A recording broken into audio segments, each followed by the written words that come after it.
Depuis le lancement de RLUSD, nous nous sommes pleinement investis dans les discussions sur les stablecoins. Mais ce n'est pas uniquement à cause de RLUSD.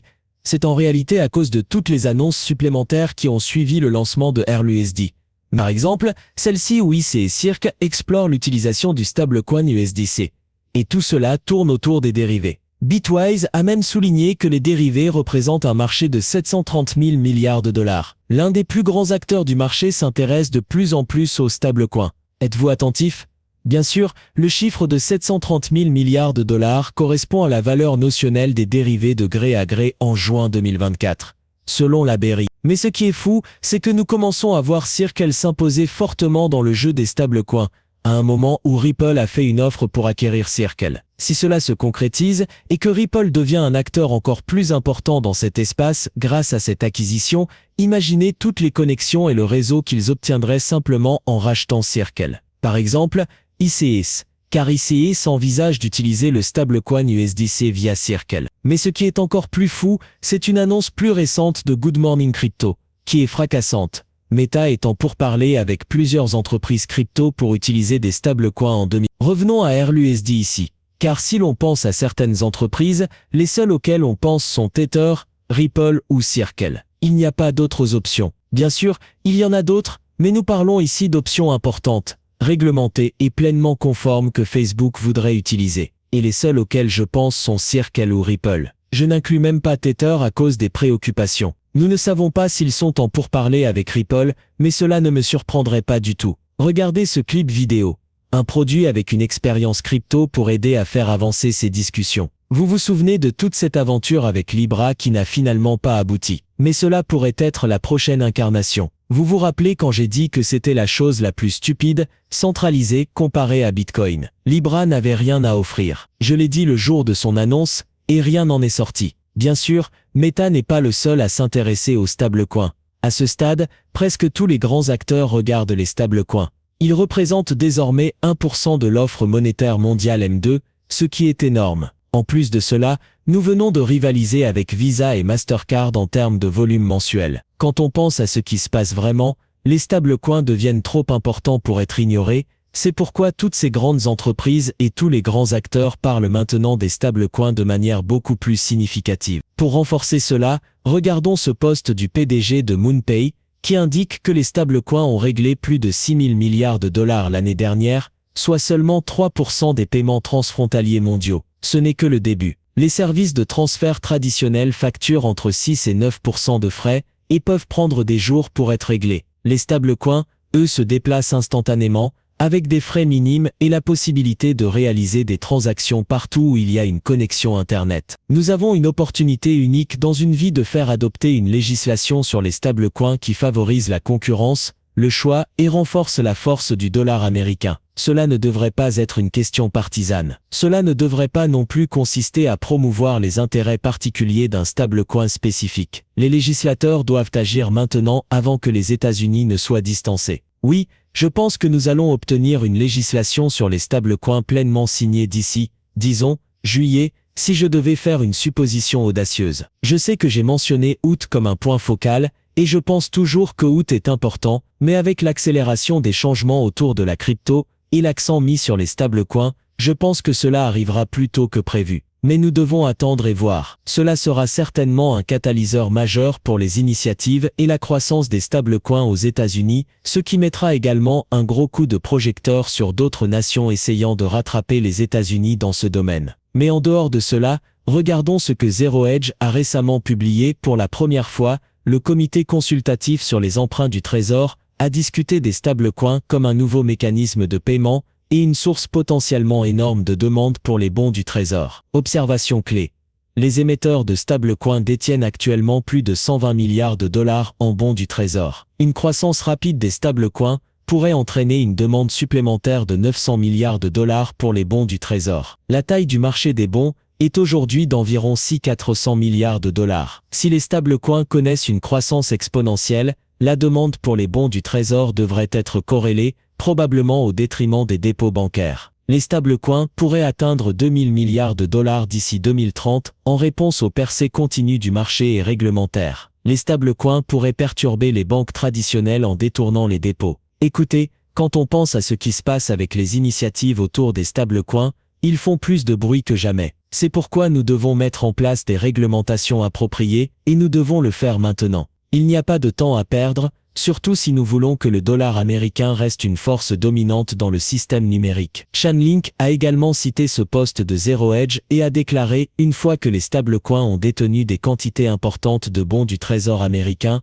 ils sont devenus trop importants pour que les régulateurs les ignorent. » Voici Sergey expliquant pourquoi chaque type d'actif tokenisé obtiendra également une clarté réglementaire à mesure qu'il grandit. Regardez, ce qui s'est passé avec les stablecoins va se produire avec chaque autre type d'actif tokenisé. Les stablecoins ne sont devenus intéressants pour le gouvernement et la société en général qu'une fois qu'une quantité suffisante de l'actif sous-jacent, les bons du Trésor américain, était au format stablecoin. Une fois que les stablecoins ont dépassé 0,5% ou 1% du total des bons du Trésor, tout le monde a commencé à s'agiter et à se préoccuper de ce format ou de ce détenteur de bons du Trésor. Cela va se produire avec chaque autre classe d'actifs. Une fois que vous atteignez 0,5%, 2%, 5% selon la classe d'actifs, tout le monde dans cette classe d'actifs se dira « Waouh, qu'est-ce que c'est que cette chose qui absorbe tous ces actifs sous-jacents en les convertissant en forme tokenisée ?» Vous verrez plus de projets de loi, plus de réglementation de la part des régulateurs sur ces différents types d'actifs. Mais pour les stablecoins,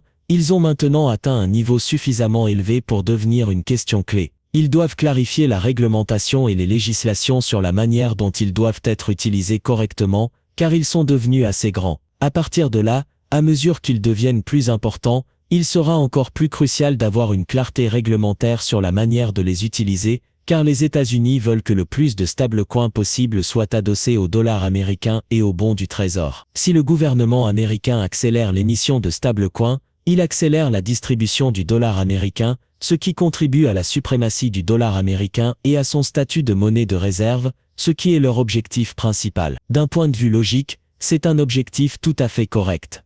La dynamique des stablecoins est passée d'une industrie artisanale que personne ne comprenait à quelque chose d'assez grand et important pour que nous en voulions davantage, car cela a un impact sur le statut de monnaie de réserve du dollar américain, sa suprématie et sa distribution, ce qui est une chose très puissante et positive. C'est exactement pourquoi les États-Unis vont s'investir pleinement, je dirais, non seulement dans les initiatives de stablecoins, mais aussi dans la tokenisation. Si les stablecoins adossés au dollar américain dominent des marchés spécifiques autour de la tokenisation, les États-Unis vont s'engager pleinement dans la tokenisation, ce qu'ils commencent à faire maintenant. Chaque type d'actif tokenisé obtiendra également une clarté réglementaire une fois qu'il deviendra trop grand pour être ignoré. C'est exactement ce qui s'est passé avec les stablecoins, tout le monde essayait de prédire la prochaine grande chose. Ripple nous a dit dès 2022 que la course aux stablecoins était lancée. Depuis ce moment, nous avons continué à observer la croissance des stablecoins et ils sont arrivés à un point où c'est devenu une question sérieuse. Il faut se concentrer là-dessus, c'est une réalité. Nous devons mettre en place des réglementations